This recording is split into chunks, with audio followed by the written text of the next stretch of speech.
আপনার সদকায়ে জারিয়া হিসাবে, কারণ আপনি জানেন যে ক্যান্সারে মানুষ লক্ষ লক্ষ টাকা নষ্ট করতেছে, আবার রোগীগুলো ধ্বংস হয়ে যাচ্ছে।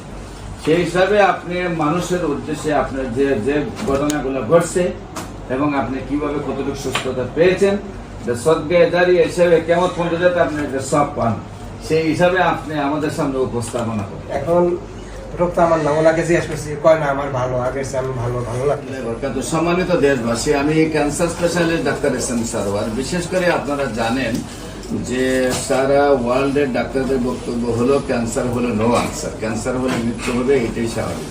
কিন্তু আল্লাহর অশেষ রহমতে ক্যান্সার, কিডনি, থ্যালাসেমিয়া, এইডস রোগ, আপনারা হাজার হাজার ক্যান্সার রোগী, এইডস রোগ এবং থ্যালাসেমিয়া এবং কিডনি রোগ পাবেন যারা সুন্দরভাবে সুস্থ হয়েছে।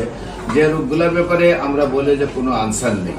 আমরা একসময় বলেছিলাম যক্কা হলে রক্ষা নেই, আজকে কিন্তু সেই কথার কোনো ভিত্তি নেই। একসময় আমরা বলি যে টাইফয়েড হলে কোনো না কোনো অঙ্গ চলে যাবে, আমরা এখন কিন্তু সেই কথার কোনো ভিত্তি নেই। একসময় আমরা বলেছি ডায়রিয়া হলে গ্রামের পর গ্রাম মানুষ মারা যাবে, এখন কিন্তু সেই কথার কোনো ভিত্তি নেই। একসময় আমরা যে যদি বসন্ত রোগ হয়েছে, সমস্ত শরীরে পাটা টোকার মতো হয়ে গেছে, এখন কিন্তু সেইগুলোর কোনো ভিত্তি নেই। ঠিক তেমনি ক্যান্সার, কিডনি, থ্যালাসেমিয়া, এইডস রোগ হলে আর সুস্থ হবে না সেই কথার কোনো ভিত্তি নেই, সম্পূর্ণরূপে সুস্থ হয়। বিশেষ করে আপনারা ইউটিউব, ফেসবুক, গুগল, টিকটকে ক্যান্সার গবেষক ডাক্তার এসএম সারোয়ার লিখলেই হাজার হাজার ক্যান্সার রোগীর সাক্ষাৎকার পাবেন। বিশেষ করে আজকে 1 মাস অনলি চিকিৎসা করছি আমরা একজন রোগী, এবং উনি সম্পূর্ণরূপে সুস্থ দাবি করছেন। আমরা আপনাদের সাথে পরিচয় করে দিচ্ছি। আপনার নামটা কি জানি? মুসাম্মদ আসিয়া। ওনার আপনার স্বামী হলেন উনি নাকি? আমরা আপনার সাথে প্রথম পরিচয়। আপনার তো স্ত্রী, আপনার নাম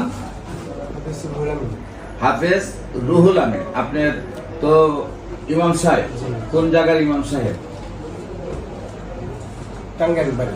টাঙ্গাইল নাগরপুর জামে মসজিদের আপনার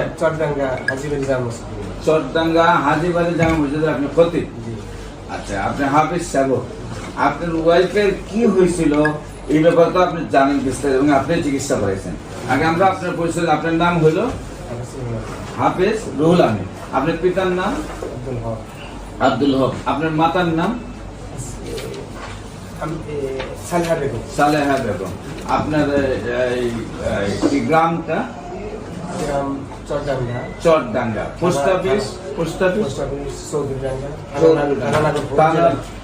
নাগরপুর জেলা টাঙ্গাইল। আপনার সদকায়ে জারিয়া হিসাবে, কারণ আপনি জানেন যে ক্যান্সারে মানুষ লক্ষ লক্ষ টাকা নষ্ট করতেছে, আবার রোগীগুলো ধ্বংস হয়ে যাচ্ছে।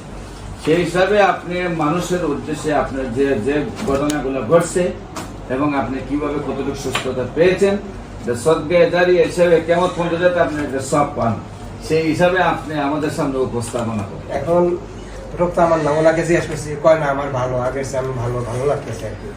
আচ্ছা, প্রথম ডাক্তার দ্বারা কেন গেছিলেন এই পরীক্ষা করার আগে? পরীক্ষা গেছিলাম মন্য।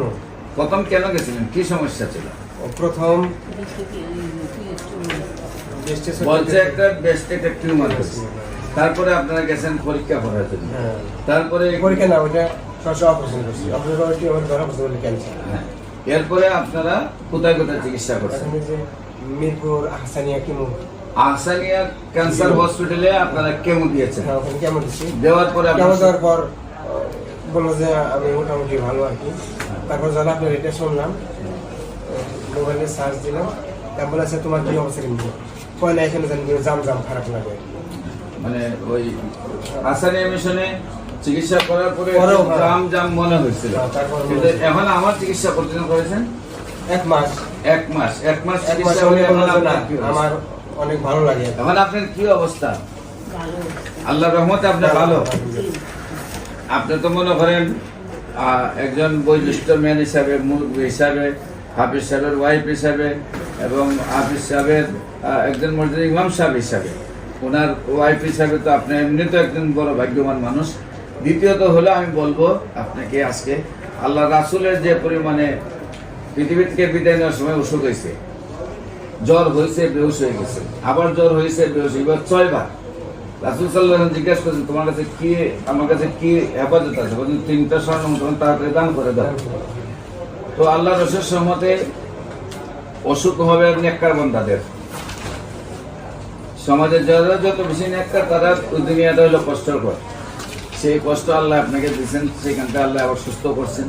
ইনশাল্লাহ আপনার দেশবাসীর উদ্দেশ্যে আমরা আপনাকে বলবো যে আপনি যেমনিভাবে সুস্থ হয়েছেন সবাই যেন অন্তত ক্যান্সার থেকে মুক্তি লাভ করে, এবং ওনার জন্য আপনারা দোয়া করবেন। আমরা 4 মাস পরে টেস্ট করি, 4 মাস পরে যেন ওনার সম্পূর্ণরূপে যেন ফ্রেশ আসে। আর আকাশে চাঁদ উঠলে যেমন সবাই দেখতে পায়, তেমনি 1 মাস চিকিৎসা করার পরে উনি বলছেন যে আমার আর কোনো রোগ নাই, আমি সম্পূর্ণরূপে সুস্থ। বিশেষ করে আমাদের বলবো যে ক্যান্সার, কিডনি, থ্যালাসেমিয়া, এইডস রোগ সম্পর্কে মানুষের সহযোগিতা করা, এটা হলো আমাদের একান্ত সামাজিক একটা দায়িত্ব। আপনারা যদি আপনারা আমার অফিস টাইমে, ওপেন খোলা টাইমে আপনারা আসবেন, আসলে আপনারা যদি বিভিন্ন রোগীর সাক্ষাৎকার নিয়ে দেখেন যে আল্লাহর অশেষ রহমতে অবশ্যই ক্যান্সার ভালো হয়, তাহলে আপনাদেরকে সহযোদ্ধা হিসাবে চাই। আমরা সবাই মিলে বাংলাদেশ না সারা পৃথিবী থেকে ক্যান্সার মুক্ত করতে চাই। আমরা অলরেডি এখানে যে ডাক্তাররা আছেন সবাই ইনশাল্লাহ আমরা একজুট হয়ে কাজ করছি। আপনাদেরকে আমাদের সাথে সহযোদ্ধা হিসাবে চাই। আপনারা যে কোনো সমস্যার জন্য, বিশেষ করে আমরা বাইতুল মুকাররমের উত্তর গেট, আল্লাহ লেখা বরাবর একদম উত্তর গেটের অপর পাশে বাইতুল ভিউ লিফটের 11 তলায় বসি আমি, এবং হবিগঞ্জ শ্মশানঘাট। আপনার যে কোনো প্রয়োজনে স্ক্রিনে দেওয়া নম্বরে যোগাযোগ করেন। আসসালামু আলাইকুম ওয়া রাহমাতুল্লাহি ওয়া বারাকাতুহু।